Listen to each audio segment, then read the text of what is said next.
லௌதேத்தூர் இயேசுஸ் கிறிஸ்துஸ். இயேசு கிறிஸ்துவுக்கு புகழ். தமிழ் கூறும் நல்லுலகில் வாழும் அனைத்து அன்புள்ளங்களுக்கும் வத்திக்கான் வானொலியின் வணக்கம். இறைவன் உங்கள் உள்ளத்தையும் இல்லத்தையும் தன் அன்பாலும் அருளாலும் அமைதியாலும் இன்றும் என்றும் நிரப்புவாராக.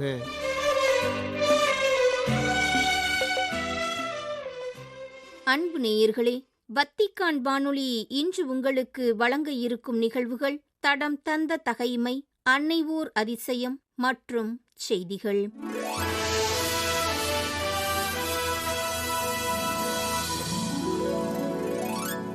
தடம் தந்த தகைமை. மீகாவை சிறைபிடித்த இஸ்ரேல் அரசன்.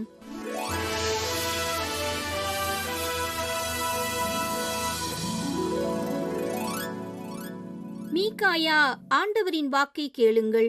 ஆண்டவர் தம் அரியணை மேல் வீற்றிருப்பதையும் விண்ணகப் படையெல்லாம் அவர்தம் வலப்புறமும் இடப்புறமும் நிற்பதையும் கண்டேன் என்றார். அந்நேரத்தில் ஆண்டவர் இஸ்ரேலின் அரசனான ஆகாபு ரமோத்து கிளையாதிற்கு சென்று அங்கே வீழ்ச்சியடையும்படி அவனை வஞ்சிக்கப் போகிறவன் யார் என்று கேட்க, அதற்கு ஒருவன் ஒன்றைச் சொல்ல மற்றொருவன் வேறொன்றைச் சொன்னான். அப்பொழுது ஓர் ஆவி ஆண்டவர் திருமுன் வந்து, நானே போய் அவனை வஞ்சிப்பேன் என்றது. எவ்வாறு என்று ஆண்டவர் அதை கேட்டார். அந்த ஆவி, நான் போய் அவனுடைய இறைவாக்கினர் அனைவரின் வாயிலும் பொய்யுரைக்கும் ஆவியாக இருப்பேன் என்றது. அதற்கு ஆண்டவர், நீ அவனை ஏமாற்றி வெற்றி காண்பாய், போய் அவ்வாறே செய் என்றார். எனவே இதோ இறைவாக்கினர் இவர்களின் வாயில் ஆண்டவர் பொய்யுரைக்கும் ஆவியை இட்டுள்ளார். உண்மையில் ஆண்டவர் உனக்கு தீங்கானவற்றையே கூறியுள்ளார் என்றார். அப்பொழுது கெனானாவின் மகன் செதேக்கியா மீகாயாவின் அருகில் வந்து அவரது கன்னத்தில் அறைந்து, ஆண்டவரின் ஆவி என்னை விட்டு எவ்வழியாகச் சென்று உன்னிடம் பேசிற்று என்று சொல் என்றான். அதற்கு மீகாயா, நீ உள்ளறைக்குள் ஓடி ஒளிந்து கொள்ளும் நாளில் தெரிந்து கொள்வாய் என்றார். அப்பொழுது இஸ்ரேலின் அரசன் இவ்வாறு கட்டளையிட்டான். மீகாயாவை பிடித்து அவனை நகரின் ஆளுநன் ஆமோனிடமும் அரசன் மகன் யோவாசிடமும் இழுத்துச் செல்லுங்கள். அவர்களிடம், நலமாய் நான் திரும்பும் வரை இவனை சிறையில் அடைத்து வையுங்கள். இவனுக்கு சிறிதளவே அப்பமும் தண்ணீரும் கொடுத்து வாருங்கள் என்று கூறுங்கள். அதற்கு மீகாயா, நலமாய் நீ திரும்பி வந்தால் ஆண்டவர் என் வாயிலாக பேசவில்லை என்பது பொருள். அனைத்து மக்களே, இதை கவனத்தில் வைத்துக் கொள்ளுங்கள் என்றார். அன்னை ஓர் அதிசயம். பொத்தக்காலன் விளை, திருக்கல்யாண மாதா திருத்தலம். அனைவரும் ஓய்வு எடுத்தாலும் கடலின் அலைகள் ஒருபோதும் ஓய்வெடுக்காது. அதுபோல திசைகள் பல மாறினாலும் திருக்கல்யாண மாதா மாறாது நமக்கு துணையிருப்பார் என்பர். அன்னையின் அருளால் அளவற்ற ஆனந்தத்தை பெற்றவர் பலர். இன்பத்தை தரும் தாய், ஈன்ற பொழுதில் நம்மோடு இருக்கும் தாய், அந்த தாய்க்கெல்லாம் உயர்ந்த தாயாக திகழ்பவர் அன்னை மரியா. இவ்வுலகில் அன்னை மரியாவிற்குத்தான் அளவற்ற பெயர்கள். அதிலும் அன்னை மரியாவிற்கும் சூசை தந்தைக்கும் நடந்த திருமணத்தை முன்னிறுத்தி திருக்கல்யாண மாதா என்ற பெயரில் அனைவராலும் அவர் போற்றப்படுவது இன்னும் சிறப்பு பெற்றது. மேலை நாடுகளில் மட்டுமே சிறப்புடன் விளங்கிய இவ்விழாக்கள் ஆசியாவிலும் குறிப்பாக தென் தமிழகத்திலும் சிறப்பு பெற்று கொண்டாடப்பட்டு வருகின்றன.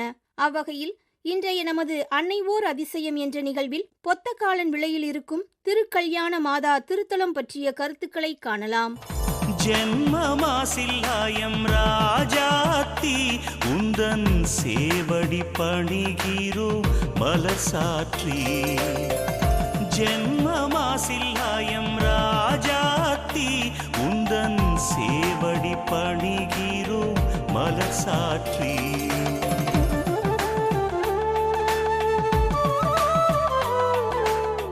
பொத்தக்காலன் விளை திருக்கல்யாண மாதா திருத்தலம் அனைத்து மக்களையும் ஈர்க்கும் ஓர் ஒளிரும் தளமாக தூத்துக்குடி மறைமாவட்டம் சாத்தான்குளம் மறை வட்டத்தில் அமைந்துள்ளது. ஊரை கட்டி காப்பவர்களுக்கு முக்கந்தர் என்ற பெயர் இருந்தது. கிராமங்களில் முக்கந்தர்களுக்குத்தான் மதிப்பு அதிகம். 1450 ஆண்டளவில் முக்கந்தராக இருந்த ஒருவர் வலிமை மிக்கவராகவும் துணிச்சலானவராகவும் இருந்திருக்கிறார். ஆனால் இவர் யானைக்கால் நோயால் பாதிக்கப்பட்டார். எனவே இக்குடியிருப்புக்கு வெளியே உள்ள மக்கள் முக்கந்தரை பொத்தக்காலன் என்று அழைத்து பின்னர் இக்குடியிருப்பை பொத்தக்காலன் விளை என்று அழைத்திருக்கிறார்கள். அப்பெயரே இன்று வரை நிலைத்து பொத்தக்காலன் விளை என்று இவ்வூர் அழைக்கப்படுகிறது. பல ஆண்டுகளாக அன்னை மரியா மீது ஆழ்ந்த பற்று கொண்ட பிரான்ஸ் நாட்டு மக்கள் அன்னை மரியாவின் கல்யாண நிச்சயதார்த்தத்தை சிறப்பாக கொண்டாடி வந்தனர். ஆண்டுதோறும் ஜனவரி 23 இவ்விழாவை கொண்டாடினார்கள். இவர்களது பக்தி முயற்சியை திருத்தந்தை 3ஆம் சின்னப்பர் 1546 ஆண்டு அங்கீகரித்தார். அதனைத் தொடர்ந்து 1556 ஆண்டு முதல் உலகெங்கும் ஜனவரி மாதத்தின் 23ஆம் நாளை அன்னை மரியாவின் திருமண ஒப்பந்த நாளாக சிறப்பித்து கொண்டாடினார்கள். பொத்தக்காலன் விளையில் திரு கல்யாண மாதாவை வழிபட ஊரில் ஓரிடத்தை ஒதுக்கி வைத்திருந்தனர். அது ஓர் ஓலை குடிசை. மழை காலங்களிலும் பெரு வெள்ளம் ஏற்படும் போதும் வீடுகளும் ஜெப குடிசையும் பெரிதும் பாதிக்கப்பட்டன. ஆண்டுதோறும் வெள்ளத்தில் அழிவதால் மீண்டும் மீண்டும் புதுப்பிப்பது மிக கடினமாக மக்களுக்கு இருந்தது. எனவே ஒரு கிணறு வெட்டி அதில் கிடைத்த கற்களை கொண்டும் கடல் கற்களை கொண்டும் ஒரு கட்டிடத்தை நிறுவ தீர்மானித்தனர். அவ்விதம்தான் 1623ஆம் ஆண்டு 3 பக்கங்களில் மட்டும் சுவர் வைத்து ஓர் அறையை கட்டினார்கள். யார் வேண்டுமானாலும் எப்போதும் உள்ளே வந்து ஜெபிக்க வசதியாக அந்த குடிசை ஆலயமானது கட்டப்பட்டது. வன்மனத்தாலே வீழ்கிறேன் நானே, வன்மனத்தாலே வீழ்கிறேன் நானே, மனது வைத்தருள் புரியன் தாயே, உந்தன் மக்கள் தவறிடாது காப்பாயே, மக்கள் தவறிடாது காப்பாயே. ஜென்மமாசில்லாயம் ராஜாத்தி, உந்தன் சேவடி பணிகிறோம் மலர் சாற்றி.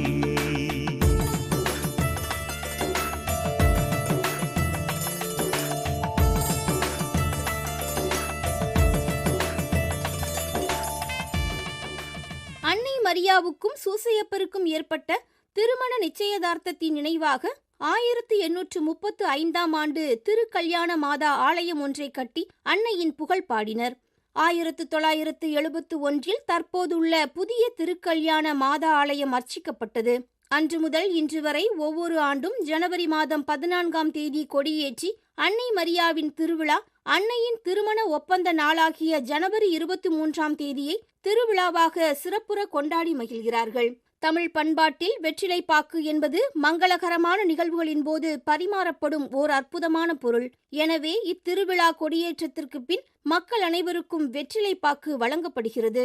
பொத்தக்காலன் விளையை பொறுத்தமட்டில் திரு கல்யாண மாதா திருவிழா அறிக்கை வாசிப்பது சற்று வித்தியாசமானது. இது மணமக்களுக்கு திருமண அறிக்கை வாசிப்பது போன்று வாசிக்கப்படும். மூவொரு இறைவன் திருவருளால் நமது ஊர் பொத்தக்காலன் விளையில் குடிகொண்டிருக்கும் தாவீதின் குலத்தவரான தந்தை யாக்கோபு, தாய் லிதியால், இவர்களின் திருநிறை செல்வன் சூசையப்பருக்கும், மேற்படி இடத்திலே குடிகொண்டிருக்கும் தாவீது ராஜகுலத்தில் உதித்த தந்தை சுவக்கின், தாய் அன்னம்மாள் இவர்களின் அருந்தவ புதல்வியான மரியாவிற்கும் ஜனவரி 23ஆம் தேதி திருமணம் நிச்சயிக்கப்பட்டதன் நினைவாக நிகழும் ஆண்டு ஜனவரி மாதம் 14ஆம் நாள் மாலை 6 மணிக்கு புனித மிக்கேல் அதிதூதரின் திருவுருவ சப்பர பவனியும், அதனைத் தொடர்ந்து அன்னையின் பக்தர்கள் அனைவரும் சூழ்ந்து நிற்க, மேள வாத்தியங்கள் முழங்க, வான வேடிக்கைகள் அதிர, பாடகர்கள் பண் இசைக்க, ஆலய மணிகள் ஒலிக்க கொடியேற்றம் நடைபெறும். அதனைத் தொடர்ந்து 9 நாட்கள் நவநாள் வழிபாடுகளும் திரு கல்யாண மாதா நிச்சயதார்த்த நாளாகிய 23ஆம் தேதி ஆடம்பர திருப்பலியும் நடைபெறும் என்று அறிக்கையானது வாசிக்கப்படுகிறது. சூசையின் தேவி சுதனிடம் மேவி, சூசையின் தேவி சுதனிடம் மேவி, தோத்திரம் செய்தோம் எங்கள் அனுகூலி, அந்நாள் சுவக்கின் பெற்றெடுத்த ஜெயசீலி, சுவக்கின் பெற்றெடுத்த ஜெயசீலி. ஜென்மமாசில்லா எம் ராஜா தீவுந்தன் சேவடி பணிகிறோம் மலர் சாற்றி.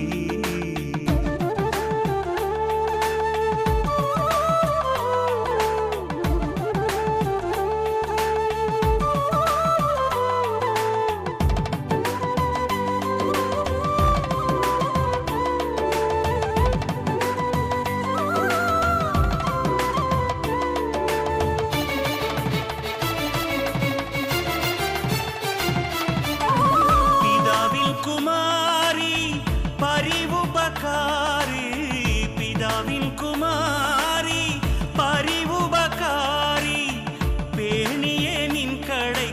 பார்ப்பாயே, நாங்கள் காணிக்கை கொண்டு வந்தோம் ஏற்பாயே, காணிக்கை கொண்டு வந்தோம் ஏற்பாயே.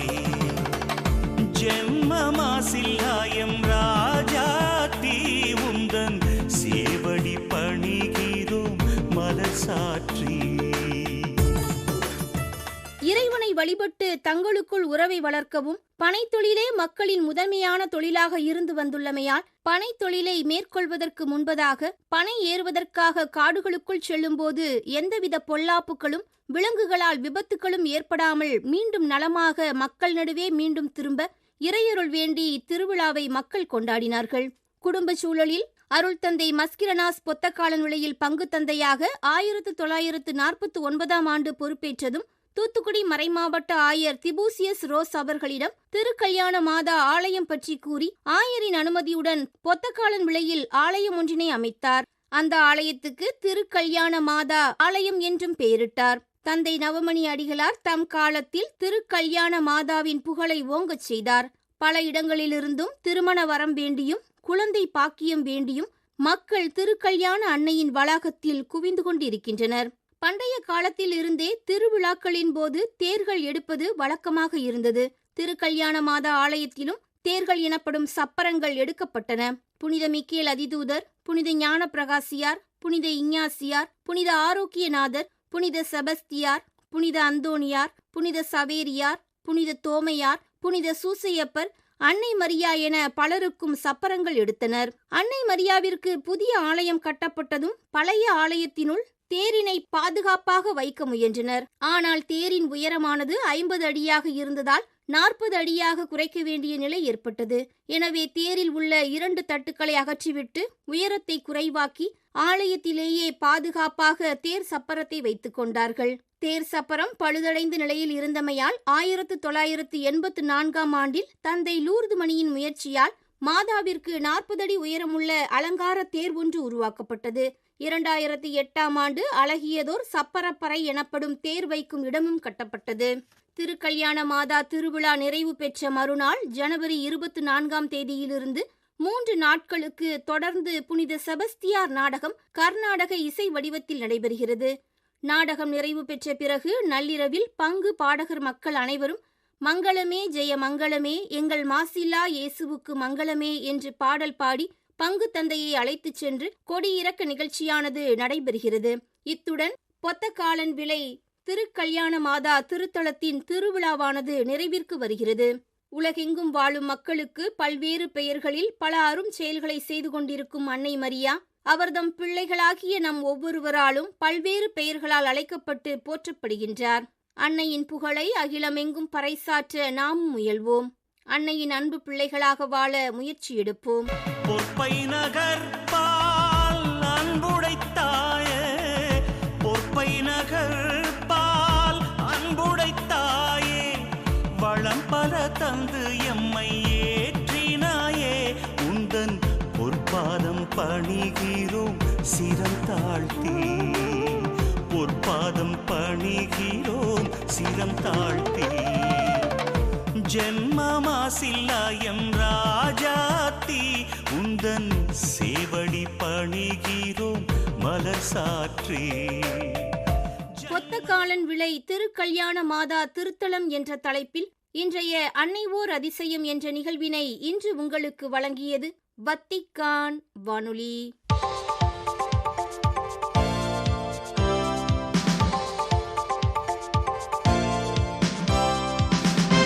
செய்திகள்.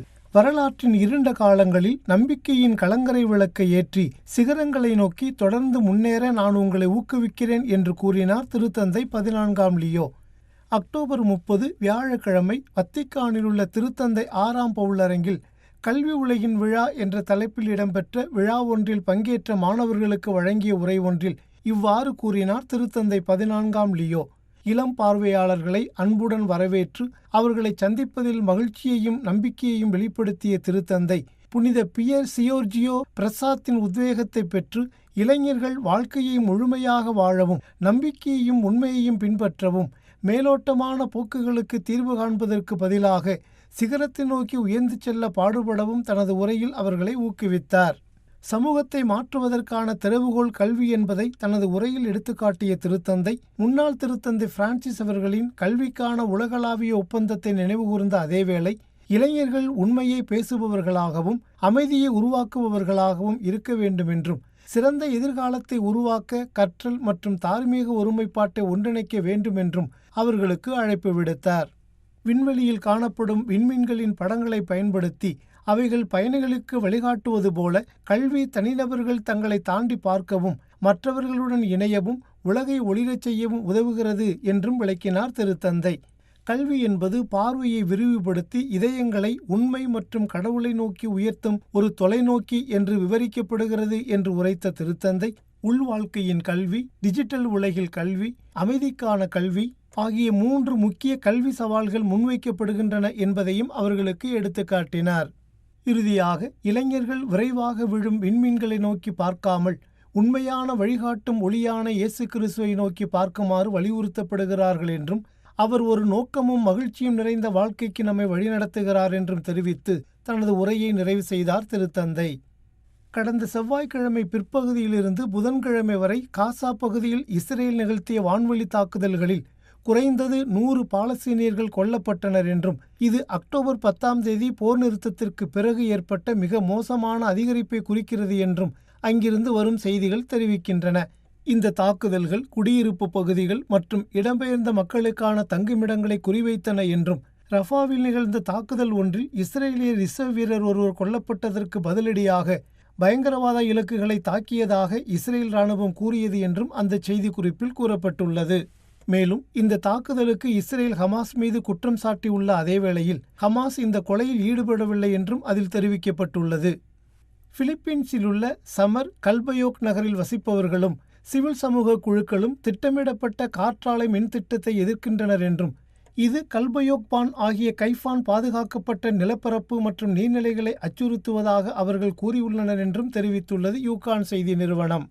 ஜெமினி விண்ட் எனர்ஜி கார்ப்பரேஷன் மேற்கொண்ட இந்த திட்டம் பாதுகாக்கப்பட்ட பகுதிக்குள் 13 உட்பட 37 காற்றாலைகளை முன்மொழிகிறது என்றும், சேவ் கல்பயோக் ரிவர்ஸ் ஃபவுண்டேஷன் இங்க் மற்றும் உள்ளூர் ஆதரவாளர்கள் உண்மையான பொது ஆலோசனை இல்லை என்று கூறி நன்கொடை மற்றும் கையெழுத்து பரப்புரையை தொடங்கி 3000க்கு மேற்பட்ட கையெழுத்துக்களை சேகரித்துள்ளனர் என்றும் தெரிவிக்கிறது அச்செய்தி குறிப்பு. காடுகள், பல்லுயிர் பெருக்கம் மற்றும் கல்பயோக்கின் முக்கிய நீர் ஆதாரத்திற்கு இந்த திட்டத்தின் ஆபத்து குறித்து வலியுறுத்தி தலத்திரு அவையின் அருள்பணியாளர்கள், இளைஞர்கள் மற்றும் சுற்றுச்சூழல் குழுக்கள் போராட்டத்தில் இணைந்துள்ளனர் என்பதையும் எடுத்துக்காட்டியுள்ளது அச்செய்தி.